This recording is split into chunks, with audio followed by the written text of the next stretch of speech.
Hello, my dear children. Welcome to the mathematics class.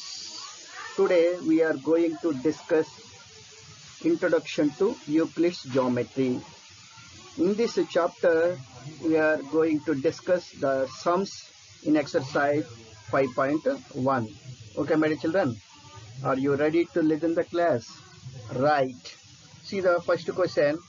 Which of the following statements are true and which are false? Give reasons for your answers. Understood this question, my dear children? First of all, you have to understand the question. After that, you have to think about answer to the given question. Okay, my dear children? So, understood here? The question, what is the question here? Here, some statements are given. 5 statements are given. We have to check whether these statements are true or false. Okay, my dear children? And moreover, we have to give the reason why the given statement is true, why the given statement is false. Okay, my dear children? Right. See the first statement, only one line can pass through a single point. Is this statement true or false? Certainly, it is a false statement because we can draw infinitely many lines which can pass us through a given point in different directions. That is why the given statement is false. Here we wrote the reason. Infinitely many lines can pass through a point in different directions. Understood this part, my children? Right. Now come to the second statement. There are an infinite number of lines which passes through two distinct points. Is this statement true or false? Yes, certainly it is a false statement. It is a false statement because through distinct points, we can draw only one line can be drawn. We can draw one and only one line which passes through two distinct points. This statement is a contradiction to Euclid's axiom. What is the Euclid's axiom? Given two distinct points, there is a unique line that passes through them, that passes through the given points. This is contradict to Euclid's axiom. Okay, my children, that is why the given statement is false. Now come to the, understood this second one, my children? Right. Now come to the third statement. A terminated line can be produced indefinitely on both sides. Is the statement true or false? Yes, it is a true statement. By the Euclid's postulate, Euclid's second postulate, we can say that. What is the Euclid's second postulate? A terminated line can be produced indefinitely. That is why this given statement is true. A terminated line or line segment can be produced indefinitely on both sides to give a line. This is Euclid's second postulate. Do you remember that Euclid's second postulate, my children? Right. Understood? Right. Now come to the fourth statement. If two circles are equal, then their radii are equal. If two circles are equal, then their radii are equal. Is this statement true or false? Yes, certainly it is a true statement. Because if you superimpose the region bounded by one circle on the other, if you superimpose one circle on the other circle, then the two circles coincide, isn't it, my children? So their centers and boundaries coincide, therefore their radii also will coincide. That is why the given statement is true. Two circles of equal area, that is equal circles means equal, they have equal area, will have the same radius from the relation area pi r square. We can say like this also, nothing wrong. We can write the reason, a suitable reason. Okay, my dear children? Right. Now come to the last statement, that is the fifth statement. In the figure, if AB is equal to PQ and PQ is equal to XY. Understood this statement, my dear children? AB means the length of the line segment AB is equal to PQ denotes the length of the line segment PQ. These line segments are having the same length, and PQ is equal to XY. It means that the length of the PQ line segment is equal to the length of the line segment to XY. Then AB is equal to XY. Is this statement true or false?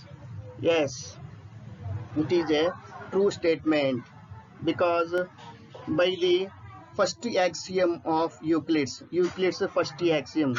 What is the first axiom? Euclid's first axiom: things which are equal to the same thing are equal to one another. This is the first axiom given by Euclid's first axiom. So here, if you observe, AB equal to PQ, PQ is equal to XY. It means this AB equal to PQ and XY is also equal to PQ.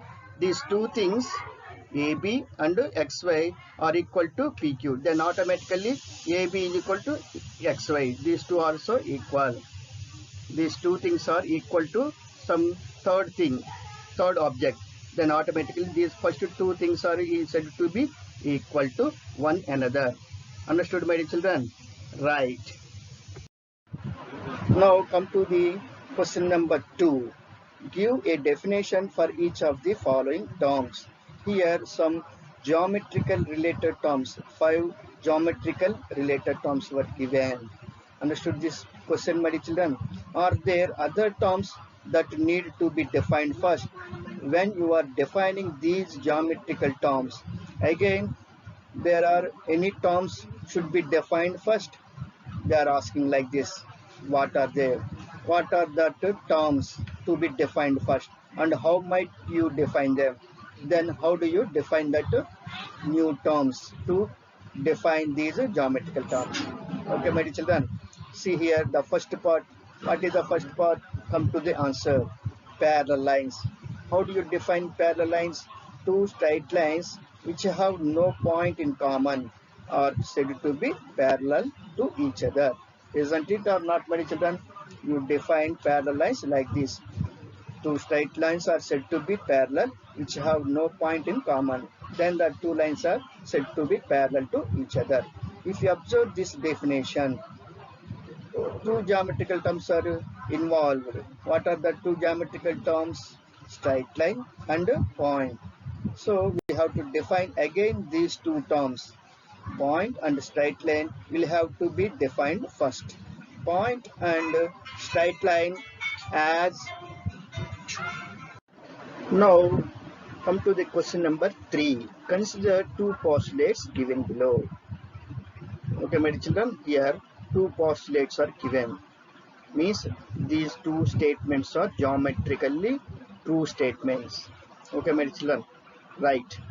First statement, given any two distinct points A and B, there exists a third point C which is in between A and B. This is the first postulate. And second one, there exist at least 3 points that are not on the same line. These are the given statements, postulates, which are geometrically true statements. These true statements need not any proof. Okay, my children. Now see the question. Does these postulates contain any undefined terms? Are these postulates consistent? Do they follow from Euclid's postulates? Explain. Understood this question, my children? By seeing these postulates, which are there, which terms are there, which are not undefined terms? Are there any undefined terms? And second question is, these consistent, these are true statements or false? Do they follow the Euclid's postulates? We have to explain. Are these two postulates follow the Euclid's postulate or not? Okay, my children, right. See the first postulate. In between A and B remains an undefined term. because between A and B in a plane, if you take A point and B another point, between A and B we can't define. How can we define between A and B? It may be on the same line, it may be anywhere on the same plane. Okay, which appeals to our geometrical intuition. Okay, my children, the postulates are consistent. These two are consistent. They do not contradict to each other. Both are true statements only. They do not contradict to each other. Both of these postulates do not follow from Euclid's postulates. They are not following the Euclid's five postulates, any one of these statements. However, they follow from the axiom given below. They follow, these postulates are following the axioms given below. Given two distinct points, there is a unique line that passes through them. Okay, my children, like A and B. A be a straight line. Between A and B, you know that there are infinitely many points are there on that line between A and B. Choose any point except these two endpoints A and B. This point lies between A and B. Between these 2 points, you know there are infinitely many points are there. So we can choose any point between A and B on this straight line. Understood this point, my children? Right. Now come to the second point. If there are only two distinct points, they can always be connected by a straight line from the Euclid's postulate. In a plane, if there are only 2 points, we can draw a unique straight line. We can draw only one straight line passes through the two distinct points in a plane. Therefore, there have to be at least 3 points for one of them not to follow on the straight line between the other two. So here, not only here, it may be here also, the point here also between A and B. The third point may not lie between A and B on the straight line. Understood this point, my children? Right. Now come to the question number 4. If a point C lies between the 2 points A and B such that AC is equal to BC, then prove that AC is equal to half AB. Explain by drawing the figure. Understood this question, my children? Here A and B are any 2 points in a plane. If we are taking a point C lying between A and B, we are taking any point C such that AC is equal to BC. We are choosing that point C such that AC is equal to BC. Then we have to prove that AC, length of the line segment AC is equal to half of the line segment AB. Okay, my children, we have to explain geometrically. Okay, my children, see here, come to the answer, come to the solution part. See, A and B are any 2 points taken on this plane. Between these 2 points, we have chosen a point C. Between A and B, we have chosen a point C such that AC is equal to CB or BC. These lengths are equal. Okay, my children, right? If you are, so AC is equal to CB. Now we are adding AC on both sides because equals are added to equals. These two things are equal. So we are adding some AC to both the sides. We can add on both sides. That is the meaning of that sentence. Equals are added to equals. So AC plus AC is equal to BC plus AC. We added AC on both sides. Okay, my children. Then what we'll get here? AC plus AC means 2AC is equal to BC plus AC. See here, see this diagram PC plus AC. What you get finally? AB only. The complete line segment AB. So AB. Understood this step, my children? Right. So by dividing this equation by 2, what you get? AC is equal to 1 by 2. Understood this step, my children? Right. Now come to the question number 5. In question number 4, the point C is called a midpoint of the line segment AB. Prove that every line segment has one and only one midpoint. Okay, my children, understood this question? You have to prove that every line segment has one and only one midpoint. Okay, my children, like come to the solution part. Let there be two such midpoints C and D. We are assuming that there are two midpoints. Okay, my children. Then from the above theorem, what can you say? AC is equal to half AB and AD is equal to half AB, because C is also midpoint of AB and D is also midpoint of AB. Isn't it or not, my children? Right. So see here, AC is equal to half of AB and AD is equal to half of AB. These two things are equal to the same thing. Then what can you say? AC is equal to AD or not?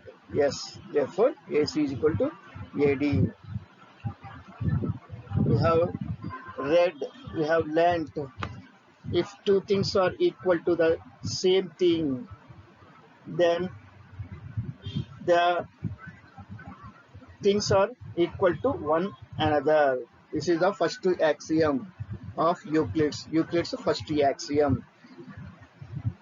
So by using that Euclid's first axiom, we got this statement. We got this step. Okay, my children. But this is possible only if D coincides with the C. Therefore, C is the unique midpoint. Understood this point, my children? Hence, prove. The given statement is prove. Okay, my children? Understood? Right. Now come to the question number 6. In the figure, if AC is equal to BD, then prove that AB is equal to CD. Understood this question, my children? Read the question carefully and completely, my children. Without reading the question completely, without reading the question carefully, you can't get any idea to write the answer, to write the solution to the given question. Okay, my children? Understood? Right. See here, this is the given figure. In this figure, what is given? AC length of the line segment AC is equal to length of the line segment BD. It is given. What is to be proved? AB is equal to CD. So first we wrote what is given, AC is equal to BD. We wrote AC is equal to BD. What is to be proved? AB is equal to CD. So we wrote that statement. Okay, my children. Right. Now come to AC. Here, how can you write AC? AB plus BC. Can we write it or not? By seeing this figure, how can you write AC is equal to AB plus BC? Can you write it or not? Right. So we wrote AC is equal to AB plus BC. Understood this step, my children? Right. Now come to BD. See BD. This is a BD line segment. How can write BD? BC plus CD. Can we write it or not, my children? Right. So we wrote BD is equal to BC plus CD. Understood this step, my children? Right.